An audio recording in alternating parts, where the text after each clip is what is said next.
사람들한테 자진 탈북을 했냐고 물어보면 그 사람들이 자진 탈북을 했다고 그러면 북측에 남아있는 가족들은 어떻게 됩니까? 사형당하거나 강제 수용소에 갈 거 아닙니까?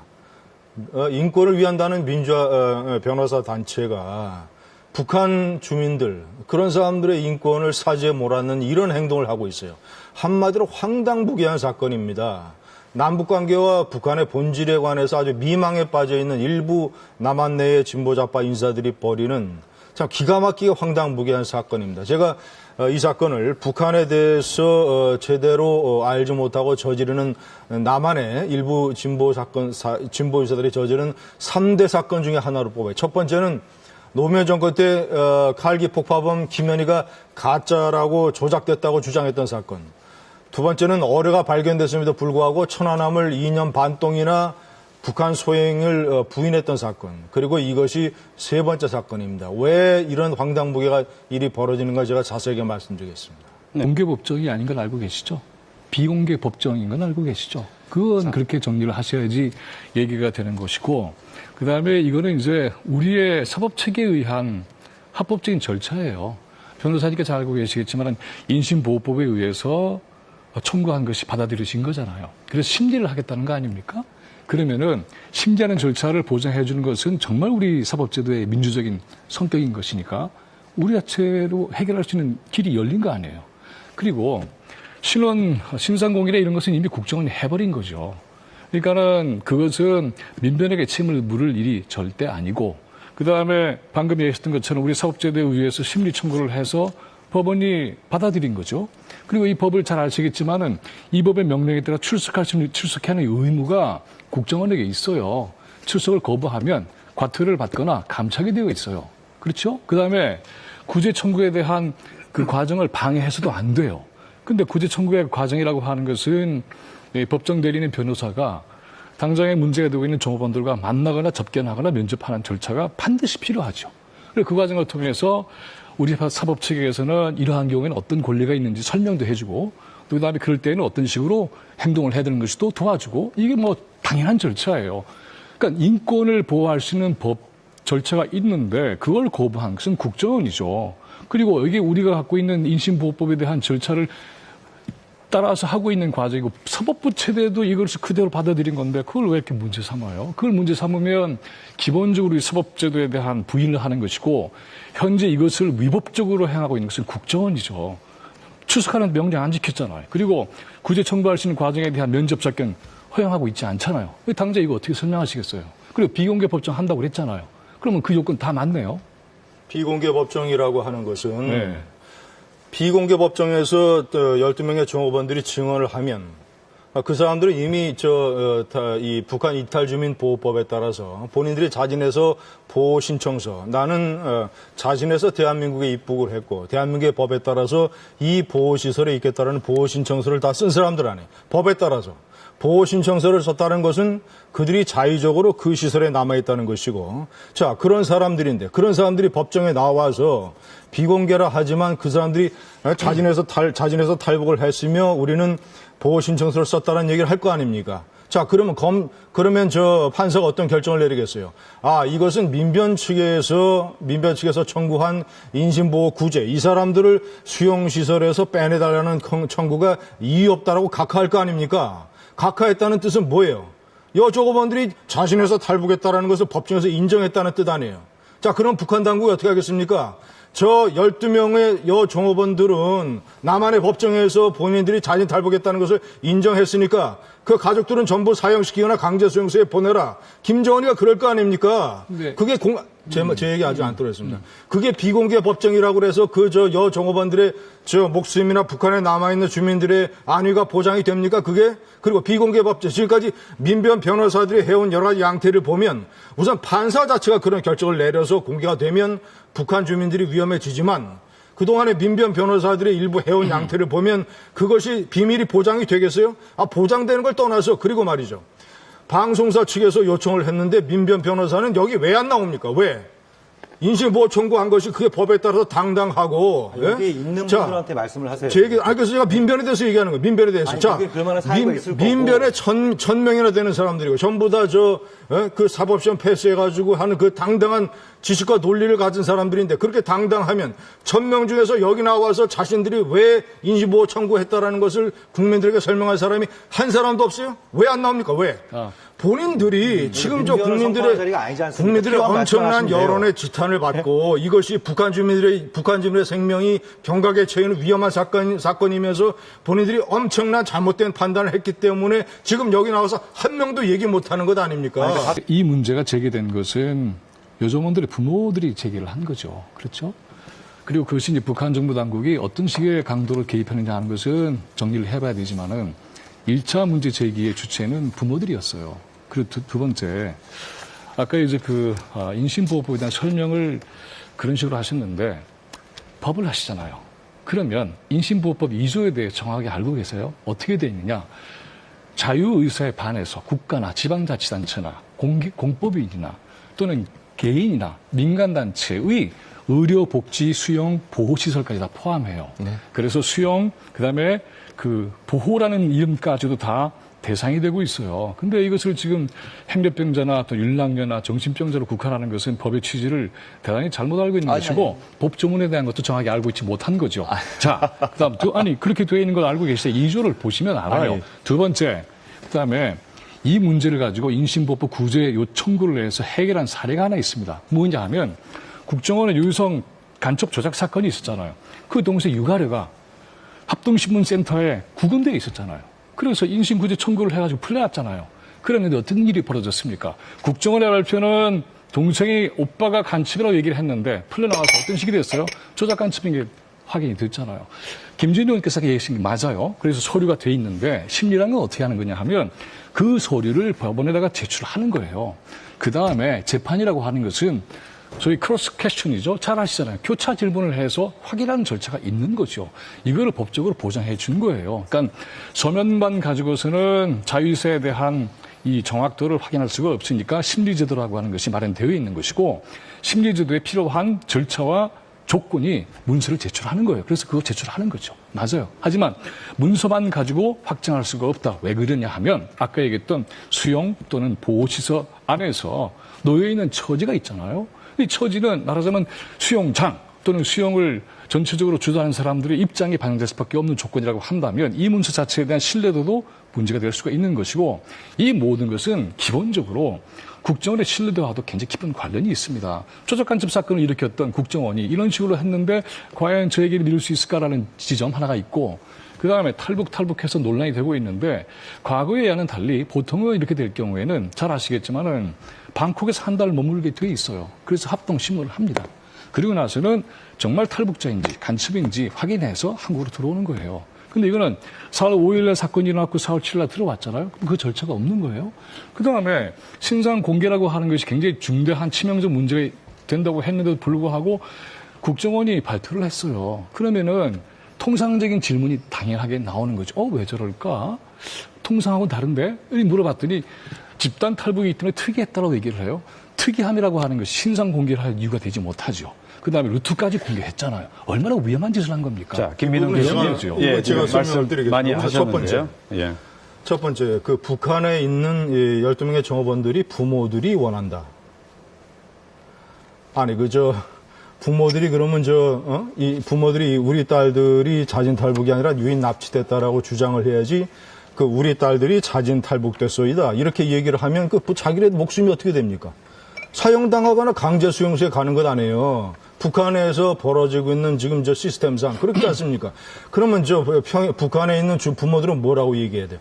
자진 탈북, 유인 납치됐다고 주장을 해야 되는 사람들 아닙니까? 그 사람들의 말을 믿는 게 가당하긴 하는 일입니까, 이것이? 자, 그리고 남한 당국에서 아까 인신법 2조를 얘기를 했는데, 자, 맞아요. 인신법 2조에 적용이 될 수도 있습니다. 자, 그러면 어떻게 해야 되느냐. 인신법 2조에서 가장 중요한 핵심이 이 사람들이 자유의사에 반하느냐, 안 반하느냐. 자유의사가 이씨 수용시설에 있느냐, 이거를 확인하는 거 아니에요. 이 사건에서 드러난 가장 중요한 문제점 중 하나는 우리나라 사법부입니다. 사법부. 이 사건을 맡은 판사가 한 사람이 재판을 진행을 하는 단독 판사예요. 단독 판사. 예? 자, 한 명이 관여된 이런 탈북 사건도 아니고 12명의 조업원들이 집단으로 탈북을 했고 북한 당국이 유인 납치라고 주장을 하고 세계 언론이 보도하고 이런 것들이 앞으로 탈북 도민을 일으킬 것이라는 중요한 사건이고 이런 엄청나게 국가 안보적인 어떤 외교 관계, 세계적으로 남한 정보기관과 남한 당국의 위신이 걸려있는 중요한 사건 문제라면 어떻게 해야 돼요, 법원이? 예? 대법원장은 왜 판사들 교육을 안 시킵니까?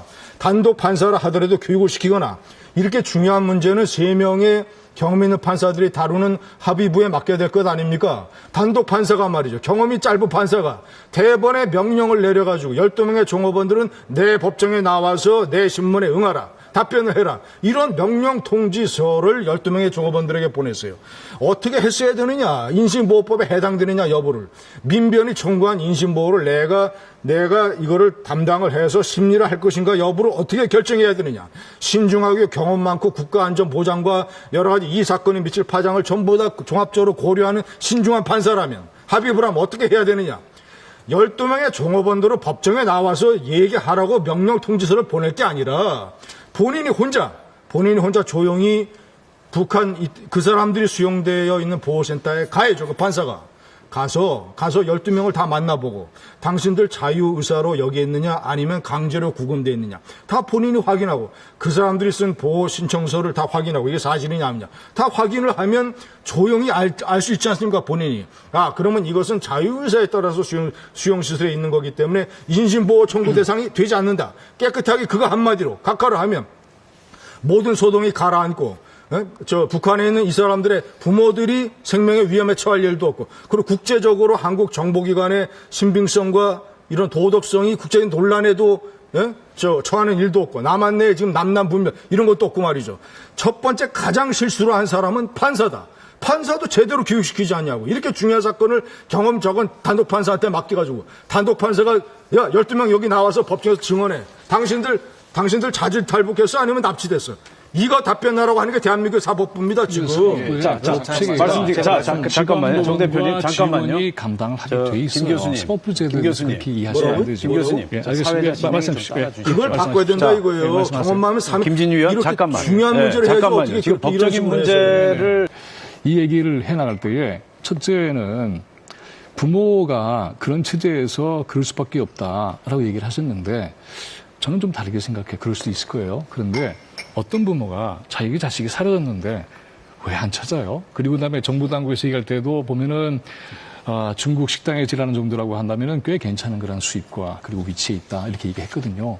그랬을 경우에는 그런 조건에서 볼 때에 이해가 안 갈 수 있을 것 같아요. 그래서 당연히 문제 제기를 할 수 있을 것 같다는 생각이 들어요. 그리고 이건 천륜의 부분이기 때문에 그러면 만나게 해줘도 될 거 아니에요? 그러면 또 북에서 보낸다고 하니까는 그 부분은 그렇게 해결해도 뭔가 실마리가 열리지 않을까 이런 생각이 들고 그다음에 이제 이 법적인 그러한 절차에 대해서 김진희 의원께서는 사법부 자체의 교육에 대한 얘기를 했고 그다음에 이제 취지에 대한 여러 가지 다른 해석을 하셨는데 이 인신보호법은 철저하게 절차법이잖아요. 그렇죠? 그래서 이것이 법정에서 가장 중요한 것은 실체적 진실을 판가름하는 거죠. 판사는 문제 제기가 되어서 이쪽에 법정 대리인과 이쪽 법정 대리인이 있고 그다음에 실제로 그것을 발언할 사람을 출석시켜서 가려는 역할을 하는 것은 기본적인 민주적 사법 절차예요. 이걸 우리가 추구를 하겠다는 거잖아요. 그런데 여기에 뭐가 문제가 되는 겁니까? 당연히 해야 되는 거죠. 그리고 접견과 그 면접에 대한 것을 그렇게 가볍게 얘기를 하시는데 그건 아니죠. 왜냐하면 그 법에는 어떻게 되어 있냐면 이러한 구제 청구에 대한 것을 피수용자가 알게 해줘야 돼요. 그 두 가지가 있습니다. 하나는 뭐냐면 수용장이라는 표현을 통해서 국정원이 당사자에게 알려야 되는 것이고 이쪽에 법정 대리인이 당연히 거기서 설명할 수 있는 그러한 기회가 주어져야 되는데 설명할 기회가 주어지고 있지 않잖아요. 뿐만이 아니라 탈북했으면은 그 즉시로 우리는 대한민국 국민으로 받아들였다는 것을 표시한다고 얘기를 했잖아요. 그러면 대한민국 국민으로서의 법적 권리에 대한 것을 정확하게 전달할 필요가 있는 것이고 이렇게 됐을 때 변호사의 조력을 받는 것은 당연한 기본적 권리예요. 그런데 왜 그걸 차단합니까? 이게 문제가 되는 제가 거죠. 설명을 좀 자, 이번에는 김진 논설위원 설명을 말씀하시죠. 드리겠습니다. 네. 우선 국정원이 그리고 민변의 변호사들이 왜 수용시설에 가서 12명의 종업원들을 만나야 됩니까? 민변이라고 하는 시민단체의 변호사들이. 그리고 국정원이 왜 그 사람들의 접견을 허용을 해야 됩니까? 민변 변호사들이, 일부 민변 변호사들이 지금까지 무슨 일을 했어요? 전부 다 간첩 사건으로 확인이 돼서 대법원에서 유죄 판결을 받은 사건들. 예? 예를 들자면 김현희의 칼기 폭파 사건이라든가 간첩단 왕재산 사건이라든가 이석기 내란 음모 사건이라든가 여러 가지 그런 간첩 사건, 대표적인 간첩 사건들 포함을 해서 국정원이 대한민국의 정보기관이 그렇게 애를 써서 잡아서 사법 처리시킨 사건에 대해서 이것은 조작됐다라고 주장한 변호사들이 어떤 변호사들이에요? 민변 아닙니까? 민변. 그런 민변 변호사들이 왜 수용시설에 가서 12명의 자유를 찾아 탈출한 종업원들을 왜 만나야 됩니까? 예? 그리고 미국에서, 아니, 이스라엘에서 말이죠. 팔레스타인과 이스라엘의 정보기관이 팔레스타인에서 예를 들면 구출을 하거나 아니면 팔레스타인을 탈출해서 넘어온 사람들에 관해서 예? 수용시설에 있는데 예? 사사건건 이스라엘 정보부의 어떤 그런 사건에 대해서 조작이라고 하고 반애국적인 주장을 했던 어떤 이스라엘의 시민단체 변호사들이 있다고 합니다. 이스라엘 정보부나 이스라엘 법원이 그 변호사들이 그 사람들을 만나게 해줄 것 같아요? 그런 변호사들이 이스라엘이라는 나라에서 존재나 할 수 있습니까? 미국 얘기했어요? 관타나모 수용소에 말이죠. 그렇게 수많은 사람들이 강제로 수용돼 있었는데 어떤 미국 정부가 그 사람들 변호사들이 와서 관타나모 수용소에 있는 테러 용의자들 만나도록 접견 허용한 미국 정부가 어디 있어요? 예? 그 모르셨어요? 미국이라든가 팔레스타인이라든가 자, 미국이라든가 다른 나라 사례를 말씀하실 때는 그 나라 사례에 대해서 정확히 알고 말씀하세요. 미국이란 말이죠. 네? 미국이나 이스라엘이라든가 모든 선진국에서는 정보기관이 관련된 국가 안보와 관련된 정보기관의 활동이라든가 정보기관이 했던 일에 대해서는 일체 언론이 물어봐도 답변도 안 해줍니다. NCN인데 일체 모른다. 시빌 리버티 유니언이라는 곳에 어떤 무슨 과거에 소련 시절에 소련의 강제 수용소 김진 위원 아니 죄송합니다. 그러니까 접견권 얘기하는 것은 그리고 저 북한 부모들 얘기했는데 북한 부모 아까 뭐라고 했어요? 북한 부모들을 12명하고 만나게 해줘야 된다고요? 그렇게 얘기하셨어요 아까? 아니. 아까 그렇게 얘기하셨죠. 아니야, 그렇죠. 아니 세상에 말이죠. 아니 아까 유성 무슨 간첩 조사 사건 얘기를 했는데 자 그것도 엄밀하게 따지면 예를 들자면 국정원이 간첩 사건을 무리하게 수사를 해서 간첩 협의가 전부 대법원에서 무죄 받은 사건 아니에요. 국정원이 이 나라에 그 비싼 세금을 쓰고서 오랜 역사를 가지고 국정원이 그렇게 엉터리로 수사를 하고 무리하게 수사를 해가지고 그러니까 국민들에게 불신을 자초한 사건 아닙니까? 유우성 간첩 조작 사건. 그 동생이 여동생이 유가리 아니에요. 아까 그래서 인신보호 청구에 그 관련 케이스로 들었던 거 아닙니까? 유우성 유가령의 국적 자체가 중국이고 자 하여튼 제 얘기가 결론은 뭐냐면 국정원이라는 데는 말이죠. 엄청난 많은 인원과 조직을 가진 국가기관입니다. 국가기관이 일을 하다 보면 그런 실수도 있어요. 여러 가지 실수가 있었죠 그동안. 하지만 실수만 있었습니까? 예? 김현희 칼기 폭파 사건 때 신속하게 해서 국제적인 작전을 통해서 그것도 검거해서 국가 안보를 지키고 말이죠. 아니 가지 하나 썩었다고 해서 그 나무 줄기가 다 썩은 거예요? 간첩 조작에 대해서 얘기해 볼 거예요. 북한 정권은 그동안 70년 동안에 얼마나 조작을 많이 했습니까? 그런 북한 정권이 대한민국을 북한이랑 그런 하지 북한 마세요. 정권이 말이죠. 그런 북한 정권이 북한 주민 사수해가지고 아니 대한민국 인권이 대한민국 민주주의가 지금 얘기가 너무 산만하게 결론을 내리겠습니다. 짧게 덜 해주십시오. 썩었으니까 다행이라고 생각하시는 거예요? 간첩 조작의 전문 70년 역사 내내 조작했던 북한 정권이 북한 주민들 도장해가지고 위임장이라는 걸 사실은 조작해가 한 것은 그거는 철석까지 믿으면서 여기 와서 12명을 공개하라고 12명을 공개하기로 얘기하면서 김진규 이제 그만해 주시죠. 자유민주 체제에서 말씀 잘 들었습니다. 사법제도의 혜택을 받아가지고 말이죠. 변호사하는 사람 재판부 그걸 받아준 거고요. 정부는 무조건 국정이라고 믿지 못하면서 가가지고 문두들 김진규 의원. 만들겠다고. 네, 이제 그만하시죠. 어느 나라를 위한 변호사들입니까 도대체? 김진현님, 자, 이제 그만하시고요. 자, 우리 토론할 때 이 토론 지금 진행이 너무 무질서합니다. 공유를 좀 했으면 좋겠어요. 김 교수님. 네? 그러니까 김 그렇게 교수님. 해나가야지 되지. 네, 말씀하세요. 이제 이 남북 관계와 북한 당국 그리고 북한 주민들의 인권에 관해서 이 근본적인 어떤 인식의 잘못이 있는 주장들이라고 생각을 합니다. 남북한 관계는 특수관계입니다. 특수관계. 12명의 여종업원들을 만나서 피의자 적용권을 보장을 해야 되겠다. 그 사람들에게 이 세상에 벌어지고 있는 모든 얘기를 다 알려줘야 되겠다. 왜 12명만 중요합니까? 지금까지 탈북자가 3만 명인데. 12명만 중요합니까? 12명보다도 더 열악한 환경에서 탈북해서 이 나라에 들어온 사람들도 있을 거 아니에요. 왜 민변 사람들은 3만 명 다 쫓아다니면서 일일이 다 이 사람들 내가 만나봐야 되고 이 사람들이 자유의사에 대해서 자유의사로 탈북했는데 내가 확인해야 된다는 그런 얘기를 지금 그런 주장들을 그러면 민변은 그동안 왜 안 했습니까? 그리고 북한의 강제 수용소에 2,500만 명의 사실상 한민족이 북한이라는 나라 그 강제 수용소에 끔찍한 인권 탄압의 실상으로 있어요. 제가 민변의 저 조직과 이거를 다 들여다봤습니다. 북한 인권에 관한 조직은 하나도 없어요. 하나도. 예? 그러면 저 강제 수용소에 있는 사람들 그리고 저 중국에서 북한 민주화 운동을 하다가 북한 당국에서 납치되거나 살해된 사람들 그 사람들에 대한 민주화 운동에 대한 인권 보호 운동을 민변이 한 번이라도 한 적 있어요?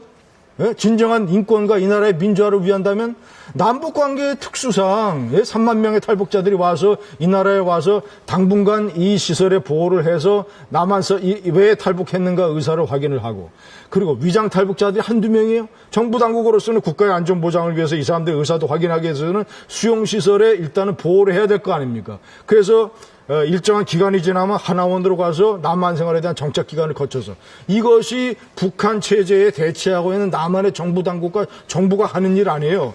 그러면 정부가 하는 일을 믿고 그 사람들을 믿고 그래서 절차에 따라서 하나원 만약에 강제로 구금됐으면 이 사람들이 하나원을 졸업을 해서 남한 사회에 나왔을 때 스스로 이 사람들이 민변에 찾아가서 기자회견을 할 거 아닙니까? 폭로 기자회견을 이 사람들이 남한 당국이 거짓말하고 조작하고 고문하고 인권 탄압을 했다라면 예? 왜 남한 당국은 믿지 못하고 2,500만을 이 국가라는 감옥 속에 갖춘 북한 당국의 선전선동을 그대로 믿으면서 예? 아니 지금 민변이라는 사람들이 맞아 이 나라의 사법시험에 도움을 받아서 이 나라에서 그렇게 혜택을 받으면서 있는 사람들이 왜 이 나라 정부만 그렇게 불신하고 이 나라 정부만 이렇게 공격을 하는 거예요? 김진희 의원 예, 말씀 잘 들었고요. 자, 그다음은 저 정욱식 대표 말씀 좀 들어보겠습니다.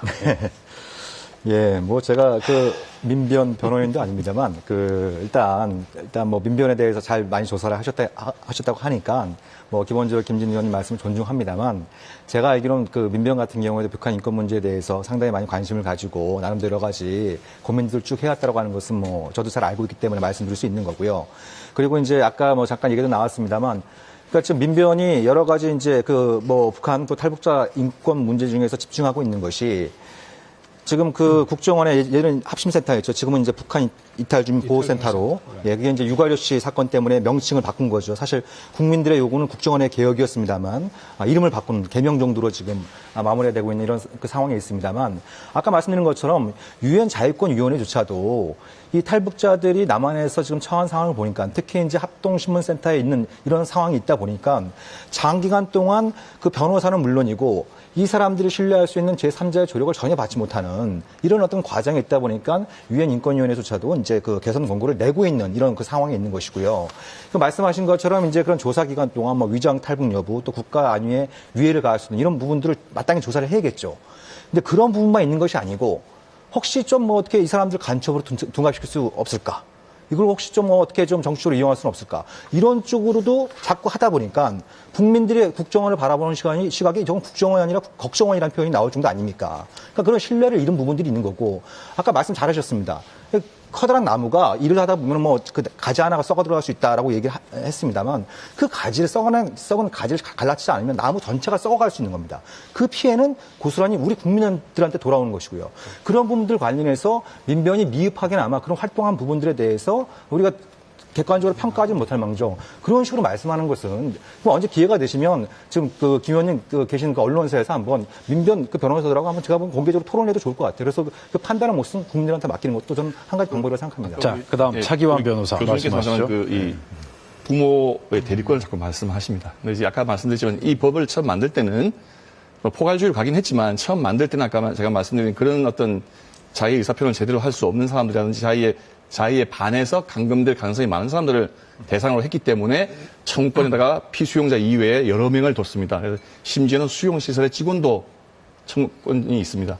근데 지금 이 사람들 경우에는 지금 다 성인이고 자기 의사 분명히 표현할 수 있는 사람들입니다.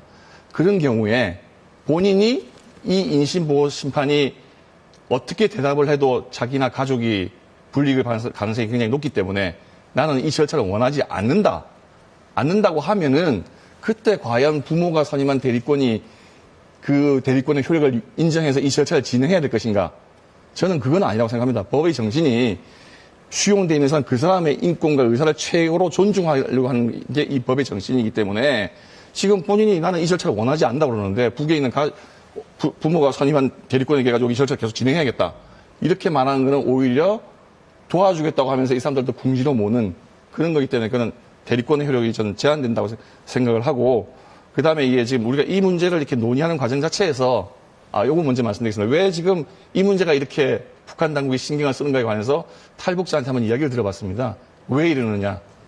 김정은 체제 들어서 나서 이제 김정일 체제하고 달리 김정은은 스위스에 유학을 했기 때문에 국제 언론이라든지 이런 거에 대해서 좀 감각이 있고 그 다음에 언론 활동을 좀 다룰 줄 알기 때문에 3만 명이나 되는 가까운 탈북자들 중에서 다시 북한으로 넘어가는 사람들이 있습니다. 그 사람들을 조직을 해서 북한 전국 각지를 돌면서 야 대한민국 사회에 가면은 탈북자가 이렇게 천대를 받고 살기가 나쁘다. 오히려 여기가 낫다라고 하는 식으로 전국을 돌면서 강연을 시켰는데 그게 북한 사회에서 어느 정도 당국자가 이야기하는 것보다는 반응이 좀 좋게 들어가고 있는데 그 와중에 지금 이 탈북 여종업원들은 그래도 북한에서 꽤나 그래도 사회적으로는 성분을 뭐 적대 성분과 이 지지 성분으로 분류한다면은 적대는 아니고 그래도 지지층에 속한 사람들인데 그런데 쟤네들이 이제 집단으로 나갔다는 게 알려진 상황이니까 평양을 비롯해서 이쪽에 이제 소문이 나면서 동요라든지 그동안에 해왔던 어떤 선전 공작의 효과가 반감되기 때문에 그거에 대해서 굉장히 예민하게 반응을 하고 있다. 그런 어떤 해석을 해주는데 뭐 그럴듯한 것 같이 좀 들리고요. 그 다음에 지금 우리가 이 논쟁을 하면서 하나 좀 유의할 거는 이미 북한은 목적을 상당 부분 달성했습니다. 왜냐? 이게 탈북하려고 하는 사람들이 이제 일단 칠링 이펙트가 생기거든요. 일단 벌써 이게 숫자가 좀 줄어드는 거죠. 지금 뭐 그래도 꾸준히 이어지긴 하겠지만은 당분간은 위축될 효과가 있는 거죠. 그래서 우리가 이 문제를 이렇게 다루기보다는 북한의 진짜 우리가 대한민국 사회에서 시민들이 누리고 있는 자유와 어떤 이 행복주권 같은 걸 북한 동포들이 찾아서 여기 와가지고 누리겠다고 하는 사람들에 대해서는 최대한 우리가 협조하고 보장을 해주려고 하는 그런 시각에서 봐줘야 되는 거 아닌가. 물론 지금 그게 자인이 아니고 알고 싶으면 조금만 기다려주시면 확인할 수 있어요. 조금만.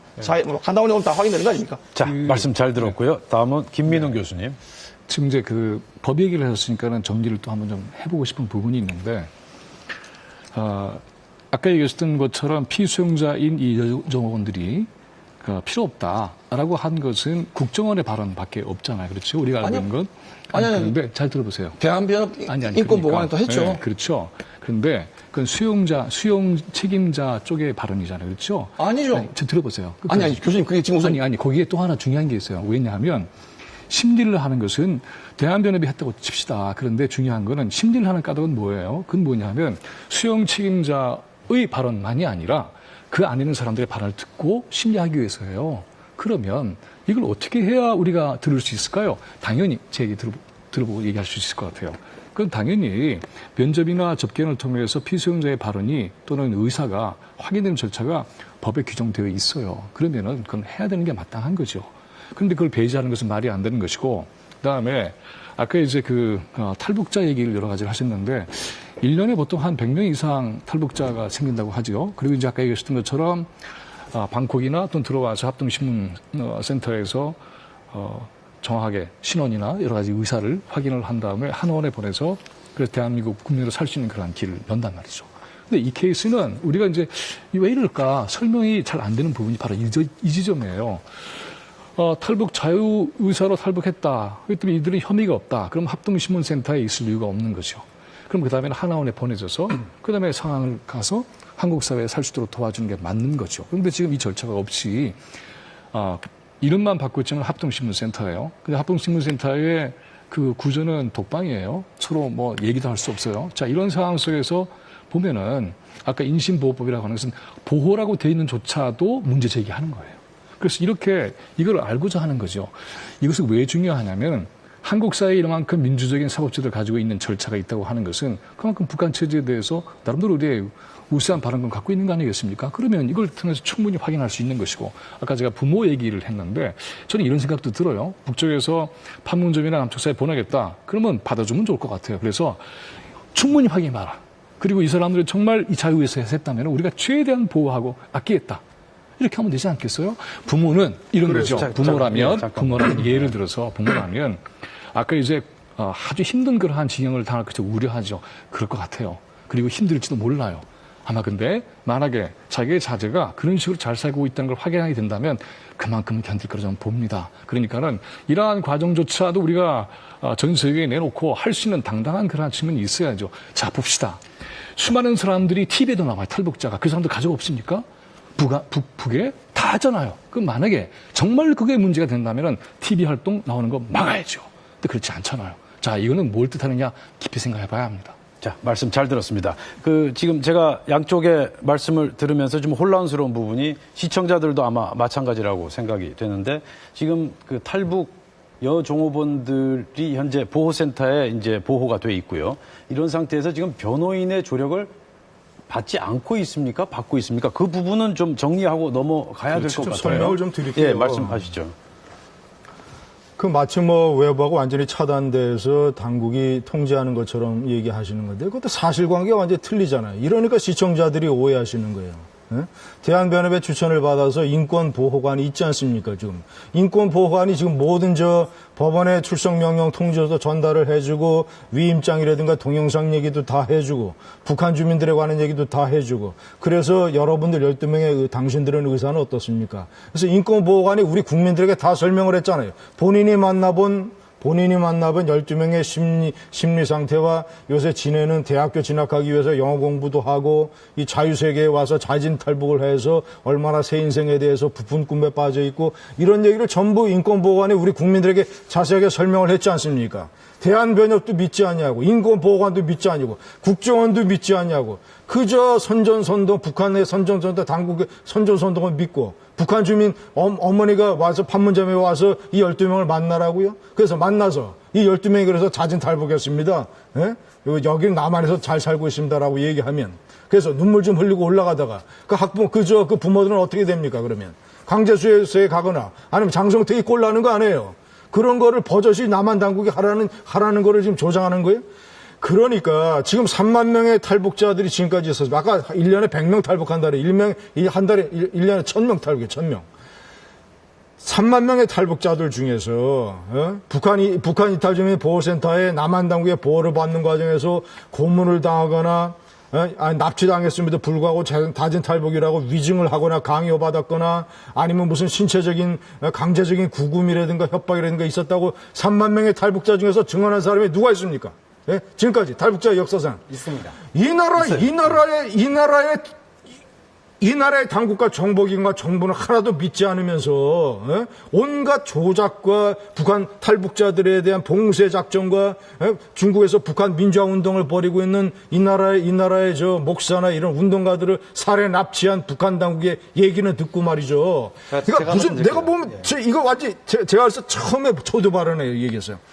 이것은 아까 우리가 차 변호사와 제가 사법 절차에 관한 문제, 인신보호구제 청구에 관한 문제, 법률적인 문제, 접경권 그리고 이것이 왜 남북관계 특수 사항에서 중요하게 고려돼야 되는 문제, 그다음에 법원이 판사들을 제대로 중요한 문제에 관해서 교육 모시기 다 얘기를 했지만 그걸 모든 걸 다 초월하는 중요한 문제가 있어요.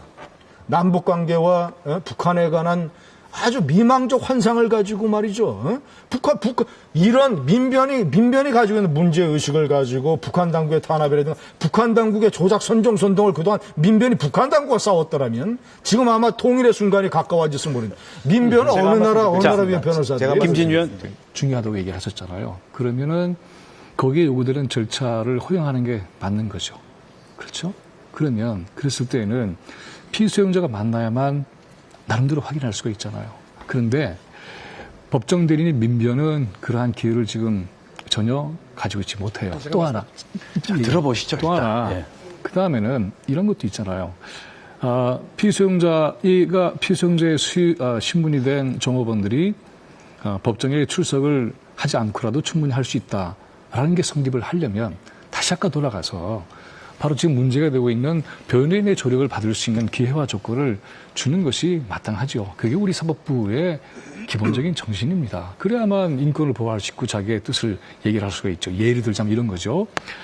A나 B나 C라고 하는 특정한 사람이 나는 이렇게 해서 이렇게 했습니다라고 밝히지 않고도 사실은 얘기할 수 있는 거잖아. 그 최기현 변호사님 말씀하신 대로 아무개가 이랬으라고 적시하지 않아도 그 뜻을 확인할 수 있는 방법은 충분히 있을 거예요. 그렇기 때문에 저는 가장 중요한 것은 그런 것이다라고 보고 있고, 저는 이 사건을 겪으면서 우리 사회가 또 그다음에 우리가 지금 지나고 있는 이러한 박근혜 정권이 겪고 있는 굉장히 중요한 문제 가운데 하나는 그 속에서 우리가 겪고 있는 문제가 하나 있어요. 뭐냐면 세월호도 그렇고 도대체가 실질적인 진실을 접근할 수 있는 길이 이렇게 암담한가?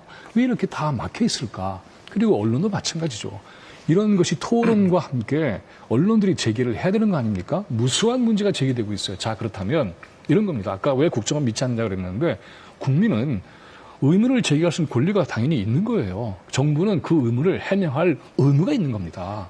우리는 질문을 던질 권리가 있는 것이고 정부는 거기에 대해서 설명할 수 있는 책임과 의무가 있는 것인데 우리한테 믿으라는 의무를 강요한다? 이건 민주주의 국가가 아니죠. 여러 번 설명을 드렸는데 자꾸 저런 식으로 하니까 시청자들이 오해하시잖아요. 뭘 오해할까요? 대한변협에서 추천한 인권보호관이 다 만났잖아요. 근데 왜 민변 배제합니까? 민변을 왜 만나야 되지? 그 왜 배제하는지 정확하게 얘기를 해보세요. 왜냐하면 인신보호법의 한 당사자잖아요. 민변은 일개 짧게 시민단체 아니에요. 민변은. 그래요? 일개 시민단체 아니에요. 법정 대리인이에요. 민변이 뭐가 법정 대리인이에요? 아니 이번 인신보호법의 청구의 주체 아닙니까? 그 청구한 거지. 이 사람들의 변호인 조력은 누가 하느냐. 대한변협 뭐가요? 국정원이 변호사 임명했잖아요. 국정원이. 제 얘기 들어보세요. 내가 발언할게요. 자, 3자 당사자. 변호인은 뭐 어디서 3명의 당사자가 있잖아요. 첫째, 네. 청구를 한 민변이 있고. 예? 그리고 수용시설을 관리하는 국정원이 있고. 얘기하셨네요. 네. 제 얘기 들어보세요. 제대로 얘기하셨다고요. 근데 그러니까. 네. 예. 자, 근데 왜 회의하냐고요. 시청자가 오해하지 않게 제가 사실관계를 설명해 드리는 거예요. 자꾸 여러 번 설명을 해도 그거를 번복을 하니까. 자, 이쪽에 청구하는 민변이 있잖아요. 시설을 관리하는 국정원이 있잖아요. 국정원이 법정 대리인을 지정한 변호사가 있지 않습니까? 예? 변호사. 예? 있잖아요. 모르셨어요? 아니, 자, 그리고, 자, 지금 수용시설에 있는 12명의 종업원들을 대리하는 이 사람들의 인권 보호관으로 임명된 대한변협이 추천한 공식적인 대한민국의 변호사 단체, 대한변협이 법에 따라서 추천한 인권 보호관 있잖아요. 그래서 자꾸 시청자들한테 이 사람들과 세상이 단절되어 있다. 국민들이 이 사람에 대해서 왜 모르느냐. 국정원이 막으니까 우리가 국정원에 질문할 수. 아니, 대한변협이 추천을 해서 이 인권 보호관이 이 12명의 조검원들을 여러 번 만나서 이 사람들이 어떻게 생활하고 있고 이 사람들이 이번 인신보호 촉구 사건에 대한 이 사람들의 의견은 뭐며 그다음에 법원의 출석 명령에 대한 이 사람들이 꺼리는 이유는 뭐며 이 북한에 있는 부모들에 대해서 걱정하는 이 사람들의 마음 보면 자세하게 설명을 해서 제 얘기 들어보세요. 자세하게 설명을 해서 언론이 보도를 해서 전체 국민이 다 아는데 뭐가 국정원이 이 사람들하고 국민을 차단해놨습니까? 그런 식으로 얘기하니까 자꾸 정부에 대한 불신만 조장하는 거예요. 이번엔 우리 정옥식 대한변협 그리고 거기 민변이 왜 충분히 김진년 충분히 말씀하셨고요. 김진 의원님 정옥식 얘기를 해도 정옥식 자꾸 번복을 해서 시청자들한테 이상하게 설명을 하잖아요. 법적 주체 중에 민변이 정옥식 대표 말씀하시죠. 그 청구권 청구자고 말씀하셨잖아요. 청구자들이 왜 만나냐고 이 사람들을. 지금 세계의 핵심적인 주체 중에 민변이 있다고 말씀하셨잖아요. 그 청구자들이 이 사람을 왜 만나요? 이 사람들이 가족들의 원하는 변호인 있잖아요. 그러니까 이 사람들이 위임장을 잘 아시다시피 인신보호법에 민변은 재판부에 대고 얘기해줘. 재판부에 대고 민변은 이제 그만하시고 좀 들어보시죠. 아까 법적인 절차를 왜 이렇게 모르는 거야? 민변은 재판부에 대고 얘기해야 되잖아요. 자, 저 사람들을 그래서 재판장이 어떻게 했었어요? 자꾸 이러니까 명백한 사법 절차가 있음에도 불구하고 저런 식의 주장을 하니까 시청자들이 오해한단 말이에요. 자, 제 얘기 들어보세요. 자, 김진우 의원 이제 그만하시고 정옥식 대표 얘기 한번 들어보고 그다음에 다시 발언 기회를 드릴 수도 있습니다. 자, 정옥식 대표 말씀하시죠. 뭐 시간이 다 된 것 같아서요. 네, 말씀하세요. 그러니까 제 말씀의 요지는 지금 김진우 의원께서 말씀하신 것처럼 민변도 법적인 주체인 만큼 민변이 이제 여조봉들에 대한 접근권을 보장하는 게 법치주의 원리 맞다라고 생각을 하는 것이고요. 이건 뭐 제 개인적인 의견입니다. 왜 만나야 돼, 그 사람들이? 지금 김진희 의원 말씀으로 지금 세 주체 중에 하나라고 말씀하지 않았습니까? 왜 같은 얘기를 반복하는 그 사람들 재판 들어보시죠. 들어보시죠. 일단 들어보시죠. 마무리하는 것을 하고요. 가장 중요한 부분은 많은 국민들이 납득할 정도의 이 여조봉들의 의사가 객관적이고 투명한 방식으로 아직까지 전달이 안 됐다는 겁니다. 그렇잖아요. 뭐가 전달이 안 돼요. 자꾸 대한변협에 추천한 인권보호가 말씀하시는다면 그분은 국정원 어떻게 보면 계약직 직원 아닙니까? 국정원 사람인 거예요. 뭐가요? 그래서 인권보호관은 누가 계약직 독립된 기관에서 한번 확인해 보십시오. 제가 알기로는 그렇습니다. 법무법원의 변호사인데. 예? 법무법원의 변호사라고요. 아, 그건 이제 별도로 이제 이번에 재판 관련해서 국정원에서 태평양 소속 변호사들을 임명한 것이고. 아니, 인권보호관이 법무법원의 변호사라고요. 아니, 그러니까 지금 이제 이제 인권보호관으로 임명이 되면서 네. 국정원 직원이 된 거 아닙니까? 계약직으로. 예? 기본적인 직업은 법무법원 변호사. 그분은 지금 현재 국정원 직원인 거예요. 법에 따라서 대한변협 국정원의 당사자 추천했잖아요. 중에 한 사람이라는 겁니다. 그럼 대한변협도 국정원이에요? 제가 아까 무슨 말을 하는 거예요? 대한변협도 국정원이냐고. 반드시 좀 말씀을 좀 시간이 다 돼서 아니, 더 이상 그러면 30초로 30초 하시겠습니까? 30초만 하십시오. 이제 그만하시고. 가족이 대리권에 의해서 진행된다고 자꾸 말씀하시는데 제가 30초만 해주세요. 몇 번씩 말씀드렸지만 부모도 자녀와 이해가 상반되면 대리권이 없습니다. 법정 대리인인 부모도 이해 상반되면 대리권이 없어요. 지금 이 사건에 있어서는 제가 말씀드렸지만 이 탈북 여종원들하고 부모하고 납치냐 아니냐 가지고 이해가 상반됩니다. 상반되기 때문에 본인이 이 재판이 진행된 것에서 동의를 안 하고 있는 이상은 그 부모가 대리권이 있다고 인정할 수가 없고 그 부모가 선임한 민변도 이 탈북 여종원들에 대한 대리권을 인정하면 안 된다. 제가 그렇게 생각합니다. 자, 그다음 김민웅 교수 30초. 네. 이번 사건에서 제가 모두에도 말씀을 드렸지만은 당장 지금 문제가 되고 있는 정보원들의 발언이 들리질 않아요. 이 사람들의 목소리가 제대로 들리기만 한다면 새로운 논의가 전개될 수 있으리라고 봅니다. 우리의 민주적인 사법제도는 바로 그러한 발언권을 보장하는 데서부터 시작이 됩니다. 저는 이것을 존중했으면 정말 좋겠습니다. 네, 다음은 정욱식 대표 말씀하시죠. 네, 뭐 여러 가지 말씀이 나왔습니다만 일단 뭐 이 문제가 지나치게 정치화되고 특정 단체를 뭐 종북이다, 뭐 인권 탄압 단체다 이런 식의 어떤 인신 공격성 단체 이렇게 마녀 사냥식의 논란으로 번지는 것은 정말 이 문제의 올바른 해결, 바람직한 해결을 위해서도 바람직하지 않다라고 생각합니다. 네. 1000명의 민변 회원들한테 제가 말씀드립니다. 여러분들은 대한민국이라고 하는 나라의 사법 제도의 혜택을 받아서 이 나라의 중상류층으로서 이 나라의 지도층 인사로서 대한민국의 혜택을 받아서 이 나라에 존재하는 사람들이에요. 그러면 대한민국의 국가 안보와 작게는 대한민국의 인권과 그리고 더 크게는 7,500만 한민족의 인권을 위해서 민변 여러분들이 하셔야 될 일은 북한 민주화 운동이지 이런 식으로 근거도 없이 무슨 인권 탄압 주장을 하면서 이런 식으로 침소봉대해서 국가 안보를 혼란에 빠뜨리고 북한의 선전선동에 이용당하는 일은 있어서는 안 됩니다. 당당한 그런 측면이 있어야죠. 자, 봅시다. 수많은 사람들이 TV에도 나와요. 탈북자가. 그 사람들 가족 없습니까? 북에 다 하잖아요. 만약에 정말 그게 문제가 된다면 TV 활동 나오는 거 막아야죠. 근데 그렇지 않잖아요. 자, 이거는 뭘 뜻하느냐 깊이 생각해 봐야 합니다. 자, 말씀 잘 들었습니다. 지금 제가 양쪽의 말씀을 들으면서 좀 혼란스러운 부분이 시청자들도 아마 마찬가지라고 생각이 되는데 지금 탈북 여종업원들이 현재 보호센터에 이제 보호가 돼 있고요. 이런 상태에서 지금 변호인의 조력을 받지 않고 있습니까? 받고 있습니까? 그 부분은 좀 정리하고 넘어가야 될 것 같아요. 설명을 좀 드릴게요. 예, 말씀하시죠. 마치 외부하고 완전히 차단돼서 당국이 통제하는 것처럼 얘기하시는 건데 그것도 사실관계가 완전히 틀리잖아요. 이러니까 시청자들이 오해하시는 거예요. 대한변협의 추천을 받아서 인권보호관이 있지 않습니까, 지금. 인권보호관이 지금 모든 법원의 출석명령 통지서도 전달을 해주고, 위임장이라든가 동영상 얘기도 다 해주고, 북한 주민들에 관한 얘기도 다 해주고, 그래서 여러분들 12명의 당신들의 의사는 어떻습니까? 그래서 인권보호관이 우리 국민들에게 다 설명을 했잖아요. 본인이 만나본 12명의 심리 상태와 요새 지내는 대학교 진학하기 위해서 영어 공부도 하고 이 자유세계에 와서 자진 탈북을 해서 얼마나 새 인생에 대해서 부푼 꿈에 빠져 있고 이런 얘기를 전부 인권보호관이 우리 국민들에게 자세하게 설명을 했지 않습니까? 대한변협도 믿지 않냐고, 인권보호관도 믿지 않냐고, 국정원도 믿지 않냐고, 그저 선전선동, 북한의 선전선동, 당국의 선전선동을 믿고 북한 주민 어머니가 와서 판문점에 와서 이 12명을 만나라고요? 그래서 만나서 이 12명이 그래서 자진 탈북했습니다. 예? 여기는 남한에서 잘 살고 있습니다라고 얘기하면 그래서 눈물 좀 흘리고 올라가다가 그 그 부모들은 어떻게 됩니까? 그러면 강제수용소에 가거나 아니면 장성택이 꼴나는 거 아니에요. 그런 거를 버젓이 남한 당국이 하라는 거를 지금 조장하는 거예요? 그러니까 지금 3만 명의 탈북자들이 지금까지 있었어요. 아까 1년에 100명 탈북한다래. 한 달에 1년에 1000명 탈북해, 1000명. 3만 명의 탈북자들 중에서 북한 이탈 주민 보호센터에 남한 당국의 보호를 받는 과정에서 고문을 당하거나 납치당했음에도 불구하고 다진 탈북이라고 위증을 하거나 강요받았거나 아니면 무슨 신체적인 강제적인 구금이라든가 협박이라든가 있었다고 3만 명의 탈북자 중에서 증언한 사람이 누가 있습니까? 예? 지금까지 탈북자 역사상 있습니다.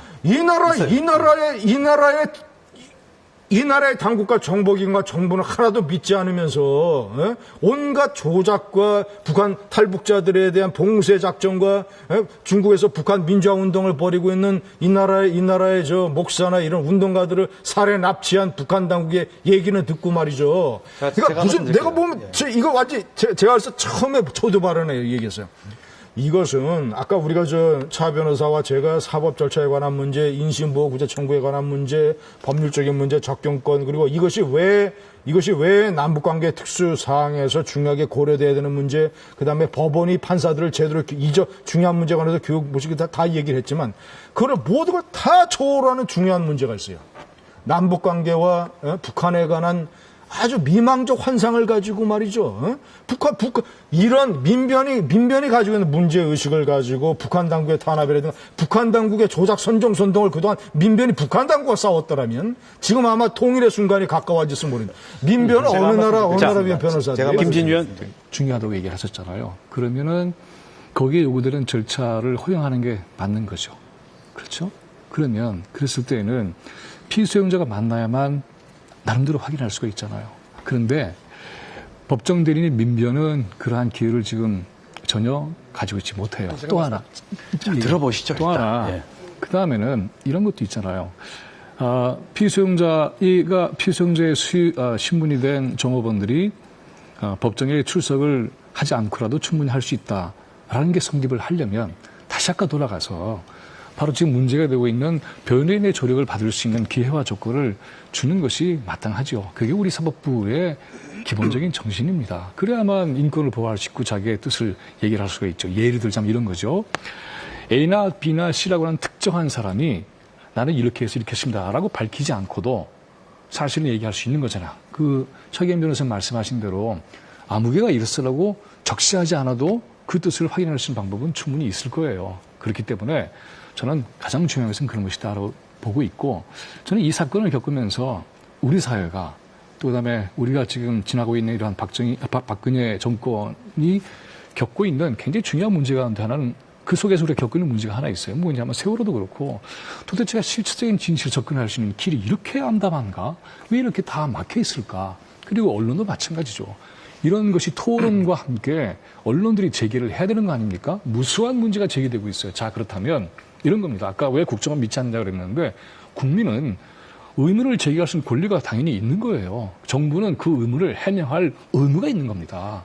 우리는 질문을 던질 권리가 있는 것이고 정부는 거기에 대해서 설명할 수 있는 책임과 의무가 있는 것인데 우리한테 믿으라는 의무를 강요한다? 이건 민주주의 국가가 아니죠. 여러 번 설명을 드렸는데 자꾸 저런 식으로 하니까 시청자들이 오해하시잖아요. 뭘 오해할까요? 대한변협에서 추천한 인권보호관이 다 만났잖아요. 근데 왜 민변 배제합니까? 민변을 왜 만나야 되지? 민변을 왜 배제하는지 정확하게 얘기를 해보세요. 왜냐하면 인신보호법의 한 당사자잖아요. 민변은 민변은 일개 시민단체 아니에요. 민변은.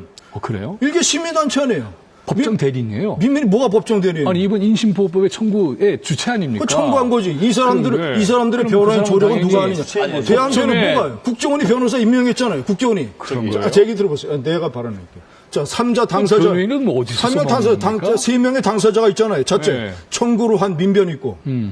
그리고 수용시설을 관리하는 국정원이 있고. 얘기하셨네요. 네. 제 얘기 들어보세요. 제대로 얘기하셨다고요. 근데 그러니까. 네. 네. 자, 근데 왜 회의하냐고요. 시청자가 오해하지 않게 제가 사실관계를 설명해 드리는 거예요. 자꾸 여러 번 설명을 해도 그거를 번복을 하니까 자, 이쪽에 청구하는 민변이 있잖아요.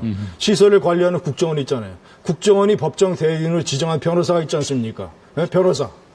네? 있잖아요. 모르셨어요? 아니, 자, 근데. 그리고, 자, 지금 수용시설에 있는 12명의 종업원들을 대리하는 이 사람들의 인권 보호관으로 임명된 대한변협이 추천한 공식적인 대한민국의 변호사 단체, 대한변협이 법에 따라서 추천한 인권 보호관 있잖아요. 그런데 자꾸 시청자들한테 이 사람들과 세상이 단절되어 있다. 국민들이 이 사람에 대해서 왜 모르느냐? 저 국정원이 막으니까 우리가 국정원에 질문할 수. 아니 대한변협이 추천을 해서 이 인권 보호관이 이 12명의 종업원들을 여러 번 만나서 이 사람들이 어떻게 생활하고 있고 이 사람들이 이번 인신보호 촉구 사건에 대한 이 사람들의 의견은 뭐며 그다음에 법원의 출석 명령에 대한 이 사람들이 꺼리는 이유는 뭐며 이 북한에 있는 부모들에 대해서 이제 걱정하는 이 사람들의 마음 보면 그런 간첩 사건 대표적인 간첩 사건들 포함을 해서 국정원이 대한민국의 정보기관이 그렇게 애를 써서 잡아서 사법 처리시킨 사건에 대해서 이것은 조작됐다라고 주장한 변호사들이 어떤 변호사들이에요? 민변 아닙니까? 민변. 그런 민변 변호사들이 왜 수용시설에 가서 12명의 자유를 찾아 탈출한 종업원들을 왜 만나야 됩니까? 왜? 그리고 미국에서, 이스라엘에서 말이죠. 팔레스타인과 이스라엘의 정보기관이 팔레스타인에서 예를 들면 구출을 하거나 아니면 팔레스타인을 탈출해서 넘어온 사람들에 관해서 수용시설에 있는데 사사건건 이스라엘 정보부의 어떤 그런 사건에 대해서 조작이라고 하고 반애국적인 주장을 했던 어떤 이스라엘의 시민단체 변호사들이 있다고 합니다. 이스라엘 정보부나 이스라엘 법원이 그 변호사들이 그 사람들을 만나게 해줄 것 같아요? 그런 변호사들이 이스라엘이라는 나라에서 존재나 할 수 있습니까? 미국 얘기했어요? 관타나모 수용소에 말이죠. 그렇게 수많은 사람들이 강제로 수용돼 있었는데 어떤 미국 정부가 그 사람들 변호사들이 와서 관타나모 수용소에 있는 테러 용의자들 만나도록 접견 허용한 미국 정부가 어디 있어요? 예? 미국이라든가 팔레스타인이라든가 자 미국이라든가 제 얘기 아직 안 그 나라 끝났습니다. 사례에 대해서 정확히 알고 말씀하세요. 미국이란 말이죠. 미국이나 이스라엘이라든가 모든 선진국에서는 정보기관이 관련된 국가 안보와 관련된 정보기관의 활동이라든가 정보기관이 했던 일에 대해서는 일체 언론이 물어봐도 답변도 안 해줍니다. NCN인데 일체 모른다. 시빌 리버티 유니언이라는 곳에 어떤 속해 과거에 소련 변호사들이 시절에 소련의 강제 수용소 김진 위원, 아니 죄송합니다. 그러니까 접견권 얘기하는 것은 그리고 저 북한 부모들 얘기했는데 북한 부모 아까 저 뭐라고 했어요? 북한 부모들을 12명하고 만나게 해줘야 된다고요? 그렇게 얘기하셨어요 아까? 아까 그렇게 얘기하셨죠. 그렇죠. 아니 세상에 말이죠. 아니 아까 유성 무슨 간첩 조사 사건 얘기를 했는데 자 그것도 엄밀하게 따지면 예를 들자면 국정원이 간첩 사건을 무리하게 수사를 해서 간첩 협의가 전부 대법원에서 무죄 받은 사건 아니에요. 국정원이 이 나라에 그 비싼 세금을 쓰고서 오랜 역사 가지고 국정원이 그렇게 엉터리로 수사를 하고 무리하게 수사를 해가지고 그러니까 국민들에게 불신을 자초한 사건 아닙니까? 유우성 간첩 조작 사건. 그 동생이 여동생이 유가리 아니에요. 아까 그래서 인신보호 청구에 그 관련 케이스로 들었던 거 아닙니까? 유우성 유가령의 국적 자체가 중국이고 자 하여튼 제 얘기가 결론은 뭐냐면 국정원이라는 데는 말이죠. 엄청난 많은 인원과 조직을 가진 국가기관입니다. 국가기관이 일을 하다 보면 그런 실수도 있어요. 여러 가지 실수가 있었죠, 그동안. 하지만 실수만 있었습니까? 예? 김현희 칼기 폭파 사건 때 신속하게 해서 국제적인 작전을 통해서 그것도 검거해서 국가안보를 지키고 말이죠. 아니, 가지 하나 썩었다고 해서 그 나무 줄기가 다 썩은 거예요? 간첩 조작에 대해서 얘기해 볼 거예요. 북한 정권은 그동안 70년 동안에 얼마나 조작을 많이 했습니까? 그런 북한 정권이 대한민국을 북한이랑 북한으로 그런 하지 북한 마세요. 정권이 말이죠. 그런 북한 정권이 북한 주민 김준현 사수해가지고 대한민국 인권이 대한민국 민주주의가 지금 얘기가 너무 하십니까? 산만하게 결론을 내리겠습니다. 짧게 덜 해주십시오. 썩었으니까 다행이라고 생각하시는 거예요? 간첩 조작의 전문 70년 역사 내내 조작했던 북한 정권이 북한 주민들 도장해가지고 위임장이라는 걸 사실은 조작해가 한 것은 그거는 철석까지 믿으면서 여기 와서 12명을 공개하라고 12명을 공개하기로 얘기하면서 김진주 의원, 이제 그만해 주십시오. 자유민주 체제에서 말씀 잘 들었습니다. 사법제도의 혜택을 더 이상 받아가지고 말이죠. 변호사하는 사람 재판부 그걸 받아준 정부라는 거고요. 무조건 국정이라는 건 믿지 못하면서 가가지고 문 두들겨 김진주 의원, 만들겠다고요? 네, 이제 그만하시죠. 어느 나라를 위한 변호사들입니까 도대체? 김진현님, 자, 이제 그만하시고요. 자, 우리 토론할 때 이 토론 지금 진행이 너무 무질서합니다. 공유를 좀 했으면 좋겠어요. 김 교수님, 네? 그러니까 김 그렇게 교수님 해나가야지 되지. 네, 말씀하세요. 이제 이 남북 관계와 북한 당국 그리고 북한 주민들의 인권에 관해서 이 근본적인 어떤 인식의 잘못이 있는 주장들이라고 생각을 합니다. 남북한 관계는 특수관계입니다. 특수관계. 12명의 여종업원들을 만나서 피의자 적용권을 보장을 해야 되겠다.